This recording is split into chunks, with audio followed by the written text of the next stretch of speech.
Petook, an Easter story.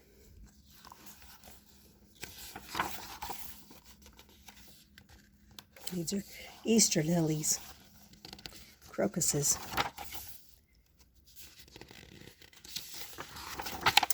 It was a lovely, warm day. The sky was bright blue and the clouds white and thick, like balls of cotton wool.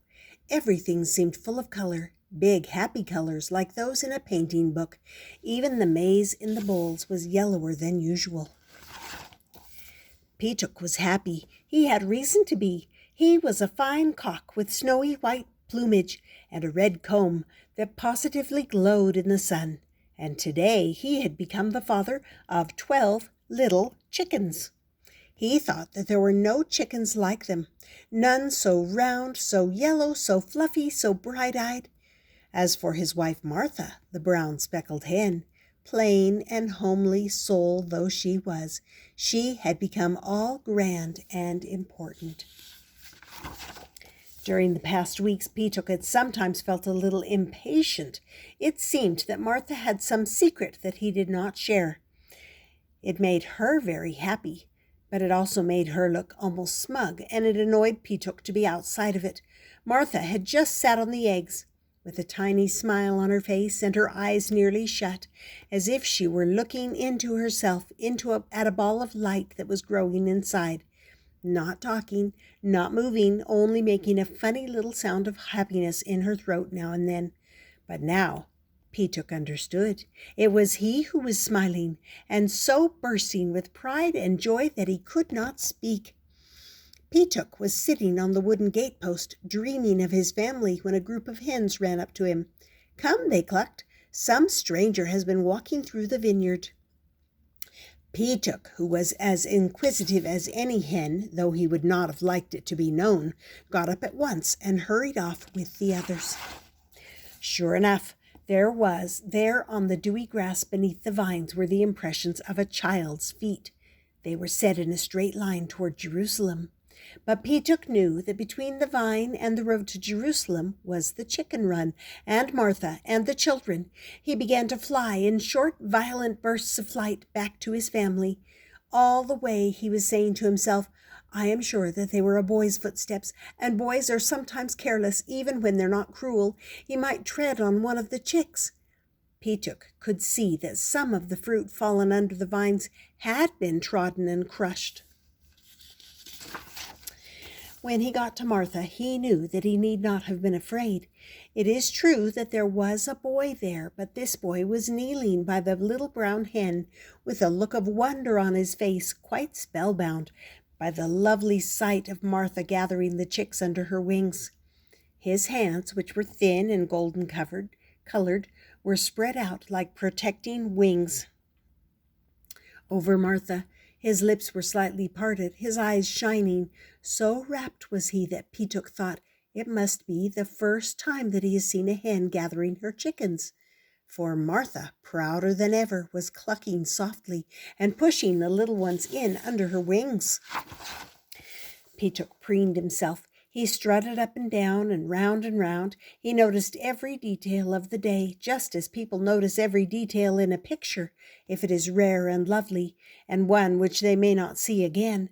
He noticed how strong-looking the slim hands were, that the child's garment was woven without a seam, and that the sandaled feet were stained with the splashes of juice by treading on fruit fallen from the vine. Suddenly, for sheer joy, Petook lifted his head and crowed.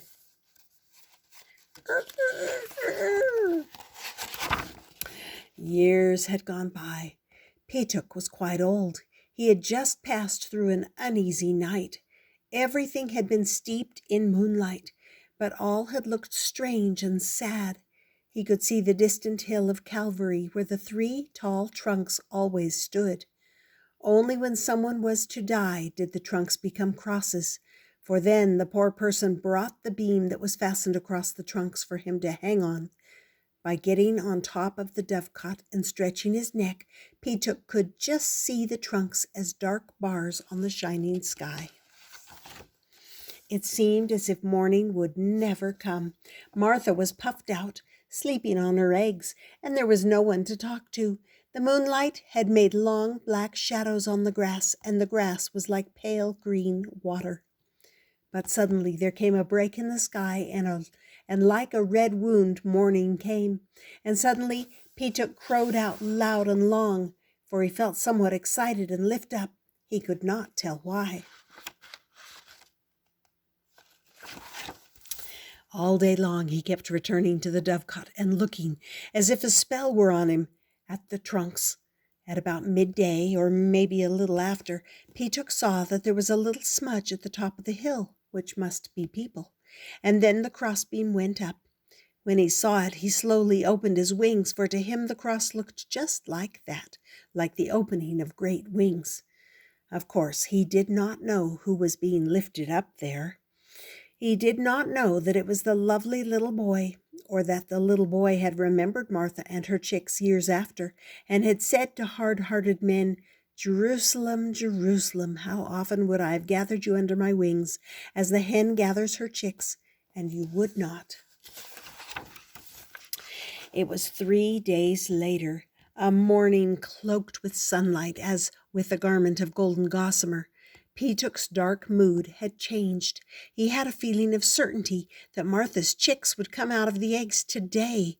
It would be dawn in a few minutes, and the chicks would come. He felt sure of it. There was a soft step on the grass. It was the farmer's wife. She loved the fowls, and they trusted her.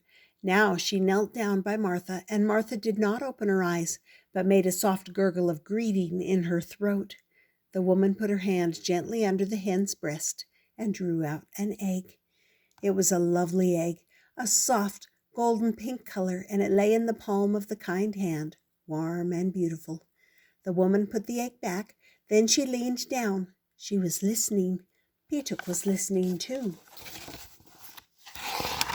So were the blades of grass and the drops of dew on them. So were the leaves on the trees and the stars that lingered still in the sky. The world was listening. Petook knew that. The trees everywhere were listening. All the winds held their breath. Every flower and leaf and bird was still. It was so quiet that Petook heard the chickens in the eggs tapping softly with their beaks to get out. Yes, Petook heard that, and he heard life everywhere tapping softly, knocking softly to get out, to come out of the dark into the light, out of silence into sound, out of death into life. Bird and beast and seed in the earth and bud on the tree. Petook heard all that when the chickens tapped to get out. And suddenly one of them came, a struggling splutter of gold fluff. The woman laughed, and the sky broke into a splendor of light. Petook threw back his head and crowed and crowed and crowed. His red comb burned in glory. The white feathers in his plumage dazzled in the light. The new chicken danced at his feet. He crowed again and again and again. It was Easter morning. And that was called Petook, an Easter story. Hope you enjoyed that story about that rooster and his hen and the chickens and the Jesus and all of Easter. Hope you enjoyed that and that you subscribe and come back often. We'll see you next time here on Stories with Grandma.